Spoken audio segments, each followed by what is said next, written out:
Konten-konten yang mengarah ke fitnahan yang ditujukan kepada Dr. Reza Gladys semuanya akan diproses setelah perkara hukum yang saat ini tengah berjalan di Pengadilan Negeri Jakarta Selatan.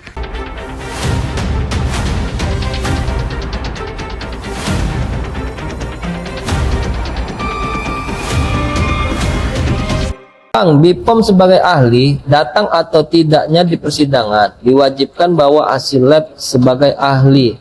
Tergantung kalau itu diminta oleh hakim ya terhadap hasil lab itu ya boleh, nggak masalah, nggak apa-apa. Cuman kan di sini JPU tidak menghadirkan ya. JPU kan hanya memeriksa awal, di penyidikan awal hanya diperiksa. Setelah itu mereka nggak menghadirkan. Makanya kalau kami bilang itu kertas bungkus nasi, nggak ada arti ya. BAP-nya nggak dipakai sama mereka.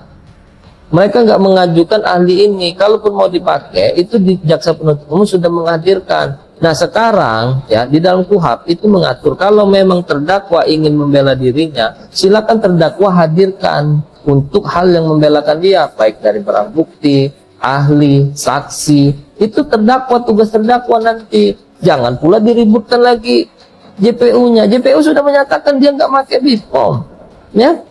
JPU sudah menyatakan dia nggak pakai, kami nggak pakai BPOM. Jadi jangan dikejar-kejar lagi. Nah kalau memang terdakwa ingin menggunakan BPOM, monggo silakan. Di KUHP juga sudah diatur untuk kepentingan terdakwa membela dirinya, silakan hadirkan hal-hal yang meringankan dia. Apa? Keterangan ahli boleh, saksi, ada cat boleh, bukti-bukti silakan, monggo, nggak masalah, ya. Nah itu, jadi terkait masalah lab itu tergantung dari apakah itu harus dihadirkan atau tidak. Tetapi balik lagi ke pokok substansi pokok perkara ini. Perkara ini kan adalah perkara 369.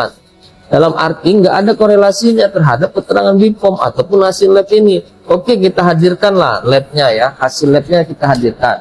Ternyata hasil lab itu menyatakan bahwa produk ini satu produk yang ilegal, yang nggak boleh dijual, bermasalah. Nah, apa poin pembelaannya terhadap surat dakwaan dari jaksa penuntut umum? Coba, apa pembelaannya? Poin pembelaan, poin yang bakal meringankan atau membebaskan terdakwa terhadap hasil lab itu. Coba, ya, unsur-unsur pidananya sudah jelas, 369. Terjadinya satu ancaman secara verbal, memaksa seseorang untuk memindahkan satu barang atau sebagian. Nah, ini yang seharusnya disangkal oleh terdakwa dan PH-nya, agar unsur pidananya tidak masuk kepada terdakwa. Itu ya. Makanya saya bilang nggak ada korelasinya dari BPOM itu terhadap persidangan ini. Jaksa aja nggak mau makainya, nggak dipakai kok sama jaksa. Jaksa udah cukup, alat buktinya udah cukup. Jadi nggak perlu lagi dia keterangan dari BPOM, udah cukup dia.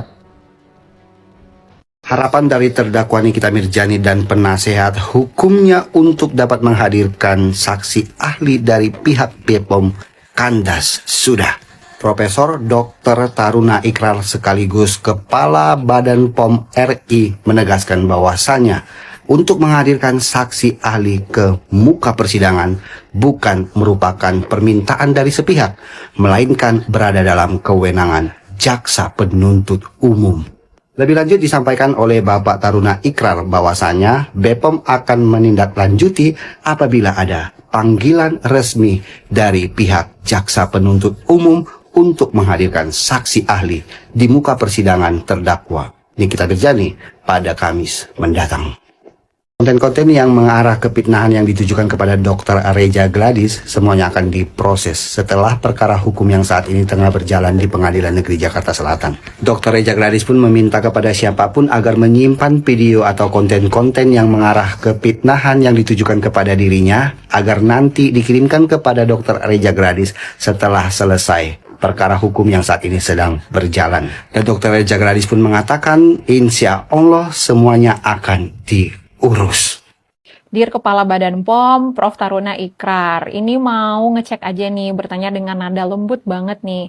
Prof. Taruna, ini info A1 atau A berapa nih? Yang soal 5 staf BPOM yang katanya menerima aliran dana dari DRG. Soalnya udah capek banget nih menghadapi hoax demi hoax yang dari si katanya paling A1. Sekarang ini A1 atau A berapa nih, Prof. Taruna?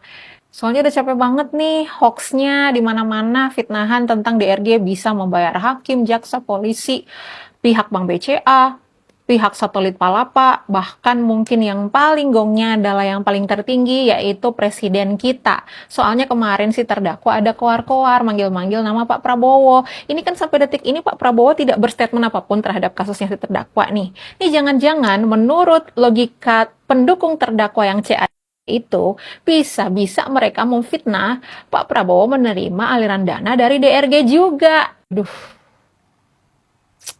parah banget sih.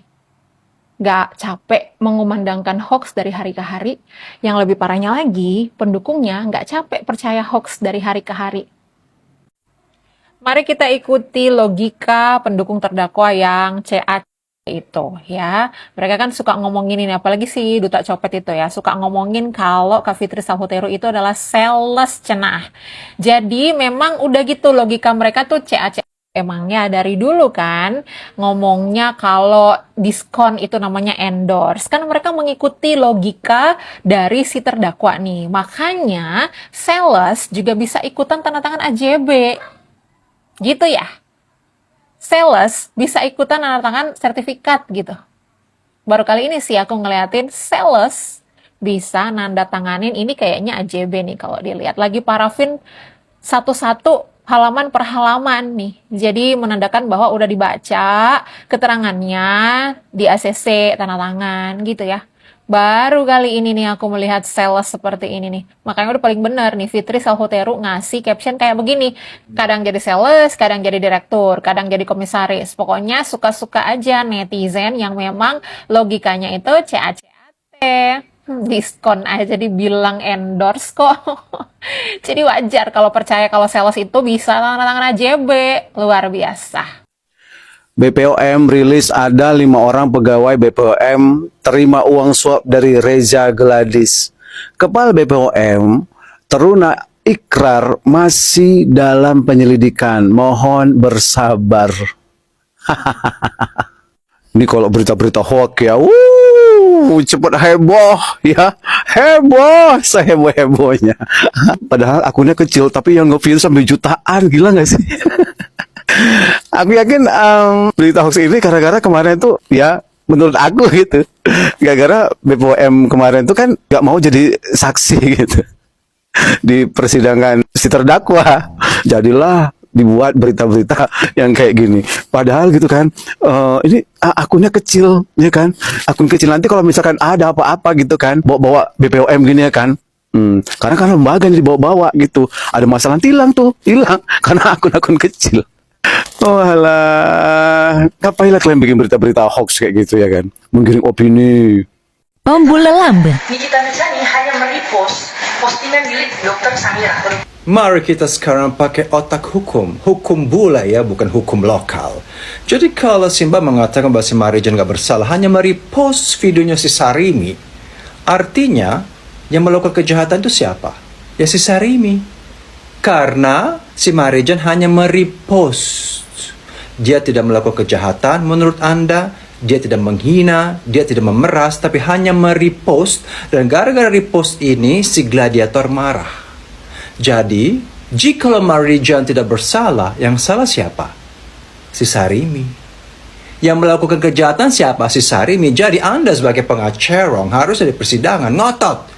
Marijan tidak bersalah, tapi yang salah adalah si Sarimi yang melakukan kejahatan dengan memposting sesuatu yang tidak benar. Itu saja kan? Siapa yang jahat sekarang? Anda mengatakan hanya merepost. Jadi yang melakukan kejahatan itu adalah si Sarimi, bukan si Marijan. Dan terus sekarang kita pengecerong ya, kenapa sih harus klarifikasi sama kami-kami? Aneh ya pengecerong di Atlantis ini ya, klarifikasi ke rakyat. Yang harus diyakinkan itulah hakim. Saya tahu sih kita gabut ya, mungkin gaji buta. Kita harus menyenangkan hati klien kami. Dan seolah-olah kita kerja gitu kan, jadi ngerocosnya ke media. Harusnya ngerocos itu di persidangan. Meyakinkan bahwa si Marijan ini tidak bersalah, tidak melakukan pemerasan. Yang melakukan kejahatan itu adalah video tersebut, yaitu si Sarimi, yang harusnya kalian perjuangkan. Supaya terjadi keadilan, supaya si Marijan bebas, dan si Sarimi masuk. Ini kan logika hukumnya gitu. Hanya merepost sesuatu. Kalau yang di-repost itu adalah kebaikan, nggak mungkin terjadi gaduh. Yang di-repost itu adalah kejahatan. Makanya kalian harus cuci tangan. Marijan tidak bersalah, dia beres. Ya dia hanya terima duit doang sih, uang capek, uang bacot. Ya buktikan saja dengan saksi-saksi yang pernah melihat, mendengar bahwa ini benar-benar terjadi kesepakatan, dan kalian bisa bebas karena bisa membuktikan ada saksi fakta yang melihat, mendengar bahwa terjadi kesepakatan. Itu saja kalian cari, dan kalian jeblosnya Sarimi. Beres. Kenapa harus repot-repot sih? Aku aja jadi pengecerong si Marijan. Kasian juga si Marijan ini dikerjainnya pengecer-pengecerong. Yang lama itu didepak. Sekarang ini juga kasian juga sih ya. Kasian Marijan, kan gue dari kemarin meskipun lo ngatain gue boleh kubur karena gue gembel, gak apa-apa gue bantu lo deh. Yang penting gue dapat 4M. Thank you, say.